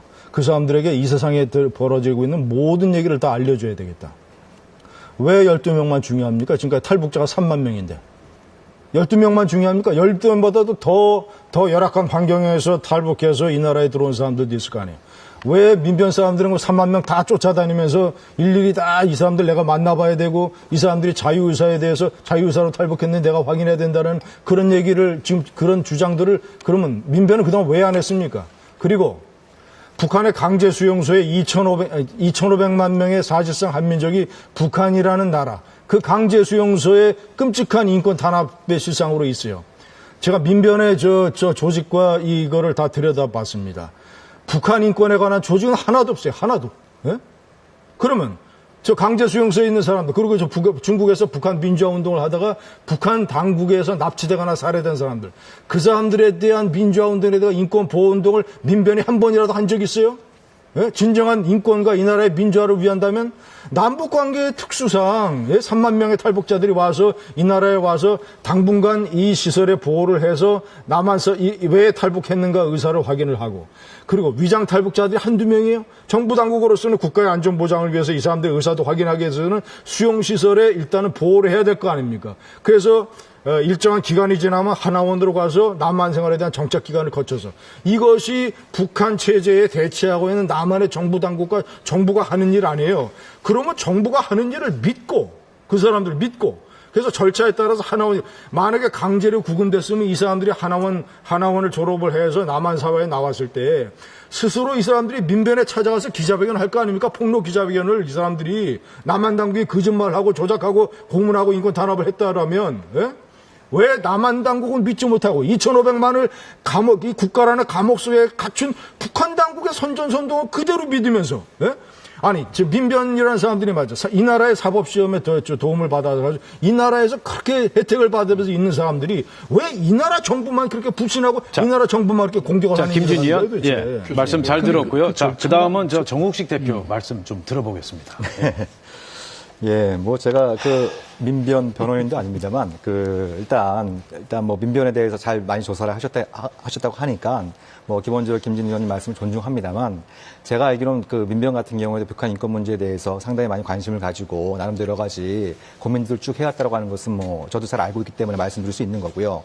그리고 이제 아까 뭐 잠깐 얘기도 나왔습니다만 그러니까 지금 민변이 여러 가지 이제 북한 또 탈북자 인권 문제 중에서 집중하고 있는 것이 지금 국정원의 예전 합심센터였죠. 지금은 이제 북한 이탈주민 보호센터로. 예, 그게 이제 유가려 씨 사건 때문에 명칭을 바꾼 거죠. 사실 국민들의 요구는 국정원의 개혁이었습니다만 이름을 바꾼 개명 정도로 지금 마무리가 되고 있는 이런 상황에 있습니다만 아까 말씀드린 것처럼 유엔 자유권위원회조차도 수용장 또는 수용을 전체적으로 주도하는 사람들의 입장이 반영될 수밖에 없는 조건이라고 한다면 이 문서 자체에 대한 신뢰도도 문제가 될 수가 있는 것이고 이 모든 것은 기본적으로 국정원의 신뢰도와도 굉장히 깊은 관련이 있습니다. 조작간첩 사건을 일으켰던 국정원이 이런 식으로 했는데 과연 저에게 믿을 수 있을까라는 지점 하나가 있고 그다음에 탈북해서 논란이 되고 있는데 과거에와는 달리 보통은 이렇게 될 경우에는 잘 아시겠지만은 방콕에서 한 달 머물게 돼 있어요. 그래서 합동 신문을 합니다. 그리고 나서는 정말 탈북자인지 간첩인지 확인해서 한국으로 들어오는 거예요. 근데 이거는 4월 5일날 사건이 일어났고 4월 7일날 들어왔잖아요. 그 절차가 없는 거예요. 그다음에 신상 공개라고 하는 것이 굉장히 중대한 치명적 문제가 된다고 했는데도 불구하고 국정원이 발표를 했어요. 그러면은 통상적인 질문이 당연하게 나오는 거죠. 왜 저럴까? 통상하고 다른데? 물어봤더니 집단 탈북이 있기 때문에 특이했다고 얘기를 해요. 특이함이라고 하는 것이 신상 공개를 할 이유가 되지 못하죠. 그다음에 루트까지 공개했잖아요. 얼마나 위험한 짓을 한 겁니까? 자, 김민웅 교수님, 제가 설명을 드리겠습니다. 많이 하셨는데요. 첫 번째, 북한에 있는 12명의 종업원들이 부모들이 원한다. 아니, 부모들이 그러면 이 부모들이 우리 딸들이 자진 탈북이 아니라 유인 납치됐다라고 주장을 해야지 우리 딸들이 자진 탈북됐소이다. 이렇게 얘기를 하면 자기네 목숨이 어떻게 됩니까? 사형당하거나 강제 수용소에 가는 것 아니에요. 북한에서 벌어지고 있는 지금 저 시스템상 그렇지 않습니까? 그러면 북한에 있는 부모들은 뭐라고 얘기해야 돼요? 자진 탈북, 유인 납치됐다고 주장을 해야 되는 사람들 아닙니까? 그 사람들의 말을 믿는 게 가당하긴 하는 일입니까, 이것이? 자, 그리고 남한 당국에서 아까 인신법 미조를 얘기를 했는데, 자, 맞아요. 인신법 2조에 적용이 될 수도 있습니다. 자, 그러면 어떻게 해야 되느냐. 인신법 2조에서 가장 중요한 핵심이 이 사람들이 자유의사에 반하느냐, 안 반하느냐. 자유의사가 이씨 수용시설에 있느냐, 이거를 확인하는 거 아니에요. 이 사건에서 드러난 가장 중요한 문제점 중 하나는 우리나라 사법부입니다. 사법부. 이 사건을 맡은 판사가 한 사람이 재판을 진행을 하는 단독 판사예요. 단독 판사. 예? 자, 한 명이 관여된 이런 탈북 사건도 아니고 12명의 조업원들이 집단으로 탈북을 했고 북한 당국이 유인 납치라고 주장을 하고 세계 언론이 보도하고 이런 것들이 앞으로 탈북 도민을 일으킬 것이라는 중요한 사건이고 이런 엄청나게 국가 안보적인 어떤 외교 관계, 세계적으로 남한 정보기관과 남한 당국에 위신이 걸려있는 중요한 사건 문제라면 어떻게 해야 돼요, 법원이? 예? 대법원장은 왜 판사들 교육을 안 시킵니까? 단독 판사를 하더라도 교육을 시키거나 이렇게 중요한 문제는 3명의 경험 있는 판사들이 다루는 합의부에 맡겨야 될 것 아닙니까? 단독 판사가 말이죠. 경험이 짧은 판사가 대법원의 명령을 내려가지고 12명의 종업원들은 내 법정에 나와서 내 신문에 응하라. 답변을 해라. 이런 명령 통지서를 12명의 종업원들에게 보냈어요. 어떻게 했어야 되느냐? 인신보호법에 해당되느냐 여부를. 민변이 청구한 인신보호를 내가 이거를 담당을 해서 심리를 할 것인가 여부를 어떻게 결정해야 되느냐. 신중하게 경험 많고 국가안전보장과 여러 가지 이 사건이 미칠 파장을 전부 다 종합적으로 고려하는 신중한 판사라면 합의를 하면 어떻게 해야 되느냐. 12명의 종업원들은 법정에 나와서 얘기하라고 명령 통지서를 보낼 게 아니라 본인이 혼자 조용히 북한 그 사람들이 수용되어 있는 보호센터에 가야죠. 그 판사가 가서 12명을 다 만나보고 당신들 자유의사로 여기에 있느냐 아니면 강제로 구금되어 있느냐 다 본인이 확인하고 그 사람들이 쓴 보호 신청서를 다 확인하고 이게 사실이냐 아니냐 다 확인을 하면 조용히 알 수 있지 않습니까? 본인이. 그러면 이것은 자유의사에 따라서 수용시설에 있는 거기 때문에 인신보호 청구 대상이 되지 않는다. 깨끗하게 그거 한마디로 각하를 하면 모든 소동이 가라앉고 북한에 있는 이 사람들의 부모들이 생명의 위험에 처할 일도 없고, 그리고 국제적으로 한국 정보기관의 신빙성과 이런 도덕성이 국제적인 논란에도 처하는 일도 없고, 남한 내에 지금 남남분명 이런 것도 없고 말이죠. 첫 번째 가장 실수를 한 사람은 판사다. 판사도 제대로 교육시키지 않냐고. 이렇게 중요한 사건을 경험 적은 단독 판사한테 맡겨가지고, 단독 판사가 12명 여기 나와서 법정에서 증언해. 당신들 자질 탈북했어? 아니면 납치됐어? 이거 답변하라고 하는 게 대한민국 사법부입니다, 지금. 잠깐만요. 정 대표님, 잠깐만요. 지원이 감당을 하게 돼 있어요. 김 교수님. 사법부제도에서 그렇게 이해하시면 안 되죠. 김 교수님. 알겠습니다. 말씀 주시고요. 이걸 바꿔야 된다 이거예요. 경험만 하면 김진유 의원, 잠깐만요. 중요한 문제를 해야지 잠깐만요. 어떻게 지금 법적인 문제를 이 얘기를 해나갈 때에 첫째는 부모가 그런 체제에서 그럴 수밖에 없다라고 얘기를 하셨는데 저는 좀 다르게 생각해. 그럴 수도 있을 거예요. 그런데 어떤 부모가 자기 자식이 사라졌는데 왜 안 찾아요? 그리고 그다음에 정부 당국에서 얘기할 때도 보면은 중국 식당에 지라는 정도라고 한다면은 꽤 괜찮은 그런 수입과 그리고 위치에 있다 이렇게 얘기했거든요. 그랬을 경우에는 그런 조건에서 볼 때에 이해가 안 갈 수 있을 것 같아요. 그래서 당연히 문제 제기를 할 수 있을 것 같다는 생각이 들어요. 그리고 이건 천륜의 부분이기 때문에 그러면 만나게 해줘도 될 거 아니에요? 그러면 또 북에서 보낸다고 하니까는 그 부분은 그렇게 해결해도 뭔가 실마리가 열리지 않을까 이런 생각이 들고 그다음에 이제 이 법적인 그러한 절차에 대해서 김진희 의원께서는 사법부 자체의 교육에 대한 얘기를 했고 그다음에 이제 취지에 대한 여러 가지 다른 해석을 하셨는데 이 인신보호법은 철저하게 절차법이잖아요. 그렇죠? 그래서 이것이 법정에서 가장 중요한 것은 실체적 진실을 판가름하는 거죠.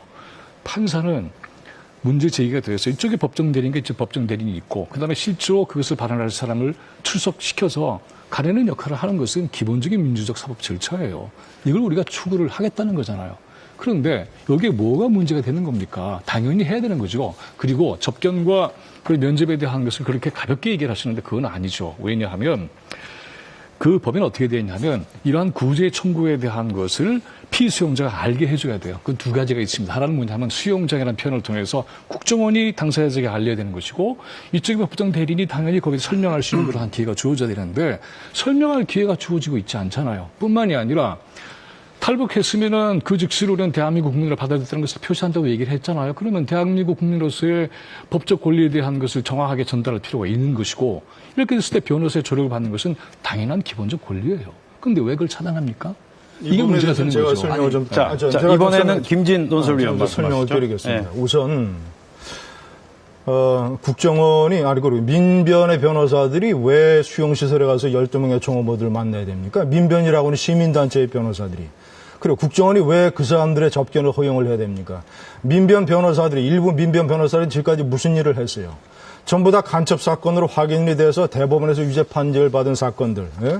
예를 들자면 김현희의 칼기 폭파 사건이라든가 간첩단 왕재산 사건이라든가 이석기 내란 음모 사건이라든가 여러 가지 분들한테 자진 탈북을 했냐고 물어보면 그 사람들이 자진 탈북을 했다고 그러면 북측에 남아있는 가족들은 어떻게 됩니까?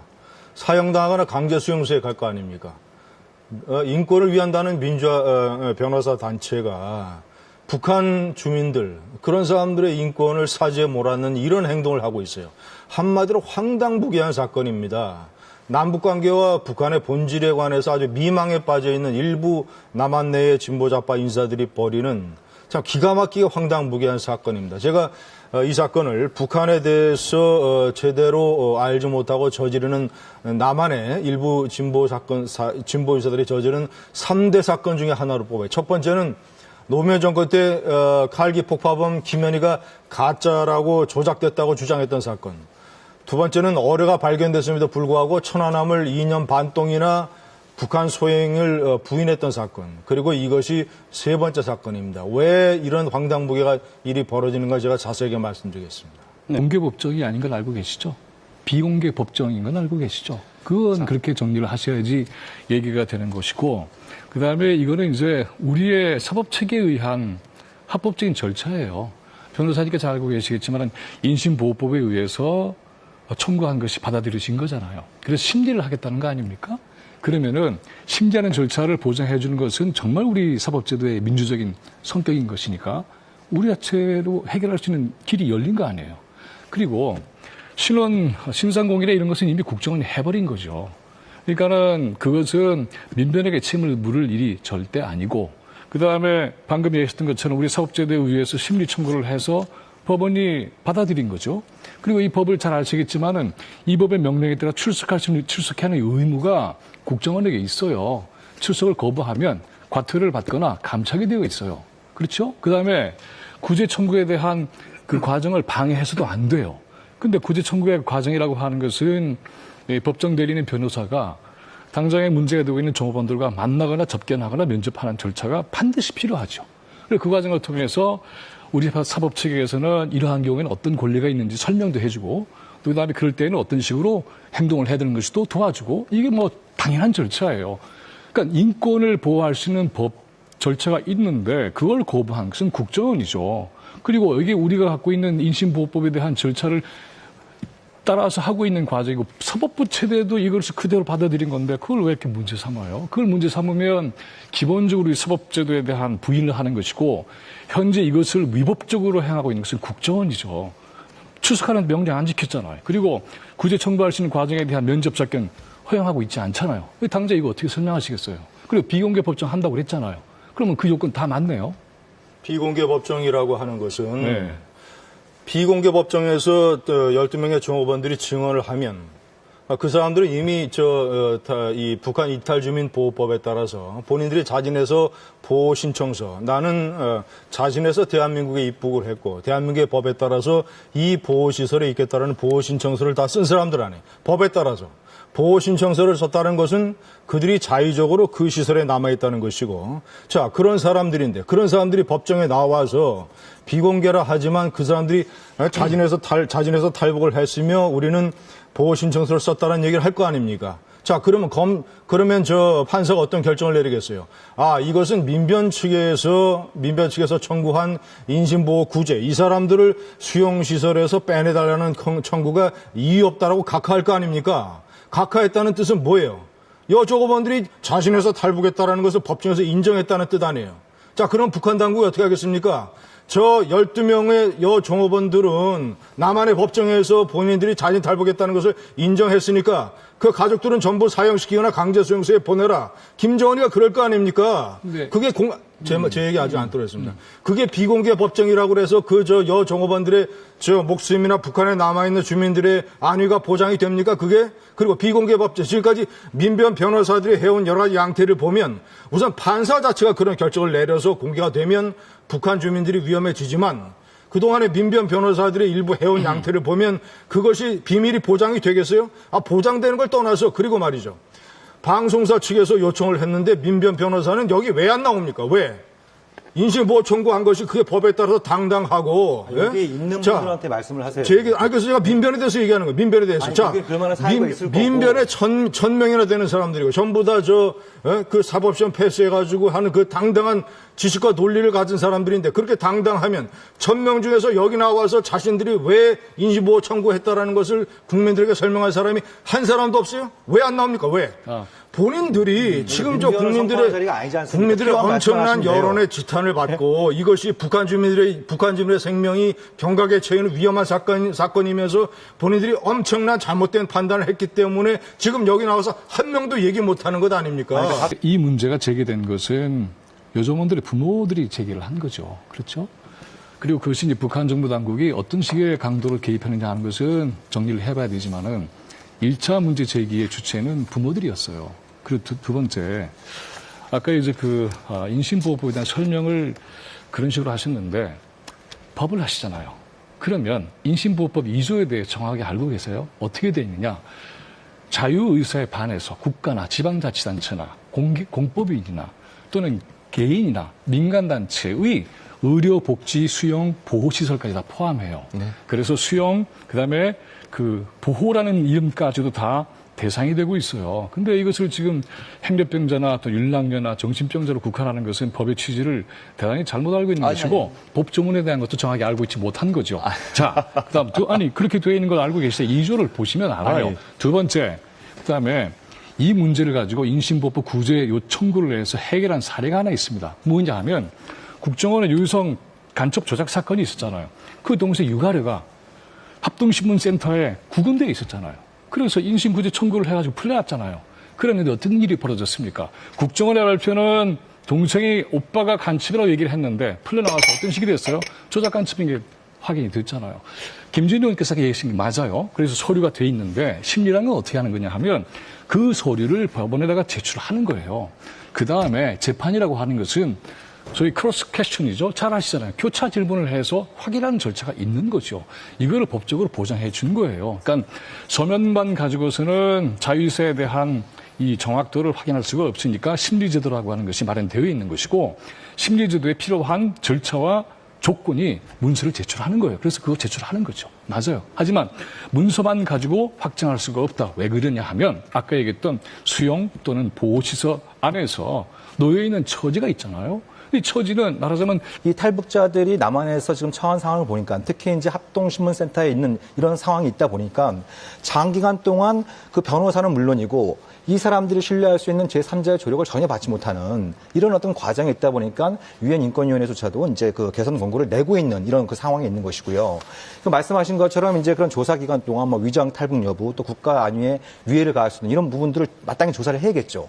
근데 그런 부분만 있는 것이 아니고 혹시 좀 뭐 어떻게 이 사람들 간첩으로 둔갑시킬 수 없을까? 이걸 혹시 좀 뭐 어떻게 좀 정치적으로 이용할 수는 없을까? 이런 쪽으로도 자꾸 하다 보니까 국민들의 국정원을 바라보는 시각이 좀 국정원이 아니라 걱정원이라는 표현이 나올 정도 아닙니까? 그러니까 그런 신뢰를 잃은 부분들이 있는 거고 아까 말씀 잘하셨습니다. 커다란 나무가 일을 하다 보면 뭐 그 가지 하나가 썩어 들어갈 수 있다라고 얘기를 했습니다만 그 가지를 썩은 가지를 갈라치지 않으면 나무 전체가 썩어갈 수 있는 겁니다. 그 피해는 고스란히 우리 국민들한테 돌아오는 것이고요.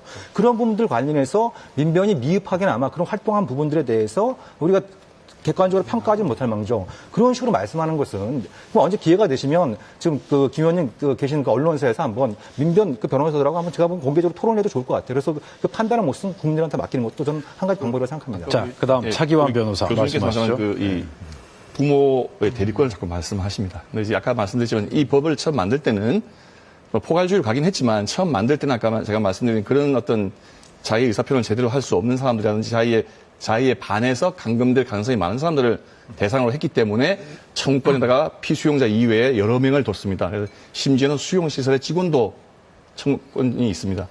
근데 지금 이 사람들 경우에는 지금 다 성인이고 자기 의사 분명히 표현할 수 있는 사람들입니다. 그런 경우에 본인이 이 인신보호 심판이 어떻게 대답을 해도 자기나 가족이 불이익을 받을 가능성이 굉장히 높기 때문에 나는 이 절차를 원하지 않는다고 하면은 그때 과연 부모가 선임한 대리권이 그 대리권의 효력을 인정해서 이 절차를 진행해야 될 것인가? 저는 그건 아니라고 생각합니다. 법의 정신이 수용되어 있는 사람 그 사람의 인권과 의사를 최고로 존중하려고 하는 게 이 법의 정신이기 때문에 지금 본인이 나는 이 절차를 원하지 않는다고 그러는데 북에 있는 부모가 선임한 대리권에게 가지고 이 절차를 계속 진행해야겠다. 이렇게 말하는 것은 오히려 도와주겠다고 하면서 이 사람들도 궁지로 모는 그런 거기 때문에 그는 대리권의 효력이 저는 제한된다고 생각을 하고 그다음에 이게 지금 우리가 이 문제를 이렇게 논의하는 과정 자체에서 요거 먼저 말씀드리겠습니다. 왜 지금 이 문제가 이렇게 북한 당국이 신경을 쓰는가에 관해서 탈북자한테 한번 이야기를 들어봤습니다. 왜 이러느냐. 김정은 체제 들어서 나서 이제 김정일 체제하고 달리 김정은은 스위스에 유학을 했기 때문에 국제 언론이라든지 이런 거에 대해서 좀 감각이 있고 그 다음에 언론 활동을 좀 다룰 줄 알기 때문에 3만 명이나 되는 가까운 탈북자들 중에서 다시 북한으로 넘어가는 사람들이 있습니다. 그 사람들을 조직을 해서 북한 전국 각지를 돌면서 야 대한민국 사회에 가면은 탈북자가 이렇게 천대를 받고 살기가 나쁘다. 오히려 여기가 낫다라고 하는 식으로 전국을 돌면서 강연을 시켰는데 그게 북한 사회에서 어느 정도 당국자가 이야기하는 것보다는 반응이 좀 좋게 들어가고 있는데 그 와중에 지금 이 탈북 여종업원들은 그래도 북한에서 꽤나 그래도 사회적으로는 성분을 적대 성분과 이 지지 성분으로 분류한다면은 적대는 아니고 그래도 지지층에 속한 사람들인데 그런데 쟤네들이 이제 집단으로 나갔다는 게 알려진 상황이니까 평양을 비롯해서 이쪽에 이제 소문이 나면서 동요라든지 그동안에 해왔던 어떤 선전 공작의 효과가 반감되기 때문에 그거에 대해서 굉장히 예민하게 반응을 하고 있다. 그런 어떤 해석을 해주는데 그럴듯한 것 같이 좀 들리고요. 그 다음에 지금 우리가 이 논쟁을 하면서 하나 좀 유의할 거는 이미 북한은 목적을 상당 부분 달성했습니다. 왜냐? 이게 탈북하려고 하는 사람들이 이제 일단 칠링 이펙트가 생기거든요. 일단 벌써 이게 숫자가 좀 줄어드는 거죠. 지금 그래도 꾸준히 이어지긴 하겠지만은 당분간은 위축될 효과가 있는 거죠. 그래서 우리가 이 문제를 이렇게 다루기보다는 북한의 진짜 우리가 대한민국 사회에서 시민들이 누리고 있는 자유와 어떤 이 행복주권 같은 걸 북한 동포들이 찾아서 여기 와가지고 누리겠다고 하는 사람들에 대해서는 최대한 우리가 협조하고 보장을 해주려고 하는 그런 시각에서 봐줘야 되는 거 아닌가. 물론 지금 그게 자인이 아니고 알고 싶으면 조금만 기다려주시면 확인할 수 있어요. 조금만. 한다 오면 다 확인되는 거 아닙니까? 자, 말씀 잘 들었고요. 다음은 김민웅 교수님. 지금 이제 법 얘기를 하셨으니까는 정리를 또 한번 좀 해보고 싶은 부분이 있는데, 아까 얘기했던 것처럼 피수용자인 이 여종업원들이 필요 없다라고 한 것은 국정원의 발언밖에 없잖아요. 그렇죠? 우리가 알고 있는 건. 그런데 잘 들어보세요. 대한변협 인권보호관은 또 했죠. 네, 그렇죠. 그런데 그건 수용 책임자 쪽의 발언이잖아요. 그렇죠? 아니죠. 들어보세요. 아니, 교수님, 그게 지금 우선. 아니, 거기에 또 하나 중요한 게 있어요. 왜냐하면 심리를 하는 것은 대한변협이 했다고 칩시다. 그런데 중요한 거는 심리를 하는 까닭은 뭐예요? 그건 뭐냐면 수용 책임자의 발언만이 아니라 그 안에 있는 사람들의 발언을 듣고 심리하기 위해서예요. 그러면 이걸 어떻게 해야 우리가 들을 수 있을까요? 당연히 제 얘기 들어보고 얘기할 수 있을 것 같아요. 그건 당연히 면접이나 접견을 통해서 피수용자의 발언이 또는 의사가 확인되는 절차가 법에 규정되어 있어요. 그러면은 그건 해야 되는 게 마땅한 거죠. 그런데 그걸 배제하는 것은 말이 안 되는 것이고, 그다음에 아까 이제 탈북자 얘기를 여러 가지를 하셨는데 1년에 보통 한 100명 이상 탈북자가 생긴다고 하죠. 그리고 이제 아까 얘기하셨던 것처럼 방콕이나 또 들어와서 합동신문센터에서 정확하게 신원이나 여러 가지 의사를 확인을 한 다음에 한원에 보내서 그래서 대한민국 국민으로 살 수 있는 그러한 길을 연단 말이죠. 근데 이 케이스는 우리가 이제 왜 이럴까 설명이 잘 안 되는 부분이 바로 이 지점이에요. 탈북 자유의사로 탈북했다. 그랬더니 이들은 혐의가 없다. 그럼 합동신문센터에 있을 이유가 없는 거죠. 그럼 그 다음에는 하나원에 보내져서 그 다음에 상황을 가서 한국 사회에 살 수 있도록 도와주는 게 맞는 거죠. 그런데 지금 이 절차가 없이 이름만 바꾸고 있지만 합동신문센터예요. 근데 합동신문센터의 그 구조는 독방이에요. 서로 뭐 얘기도 할 수 없어요. 자, 이런 상황 속에서 보면은 아까 인신보호법이라고 하는 것은 보호라고 돼 있는 조차도 문제 제기하는 거예요. 그래서 이렇게 이걸 알고자 하는 거죠. 이것이 왜 중요하냐면 한국 사회에 이만큼 민주적인 사법제도를 가지고 있는 절차가 있다고 하는 것은 그만큼 북한 체제에 대해서 나름대로 우리의 우세한 발언권을 갖고 있는 거 아니겠습니까? 그러면 이걸 통해서 충분히 확인할 수 있는 것이고 아까 제가 부모 얘기를 했는데 저는 이런 생각도 들어요. 북쪽에서 판문점이나 남쪽 사회에 보내겠다. 그러면 받아주면 좋을 것 같아요. 그래서 충분히 확인해봐라. 그리고 이 사람들이 정말 이 자유에서 했다면 우리가 최대한 보호하고 아끼겠다. 이렇게 하면 되지 않겠어요? 부모는 이런 거죠. 부모라면 예를 들어서 부모라면 아까 이제 아주 힘든 그러한 징역을 당할 것을 우려하죠. 그럴 것 같아요. 그리고 힘들지도 몰라요. 아마 근데 만약에 자기의 자제가 그런 식으로 잘 살고 있다는 걸 확인하게 된다면 그만큼 견딜 거라 저는 봅니다. 그러니까는 이러한 과정조차도 우리가 전 세계에 내놓고 할 수 있는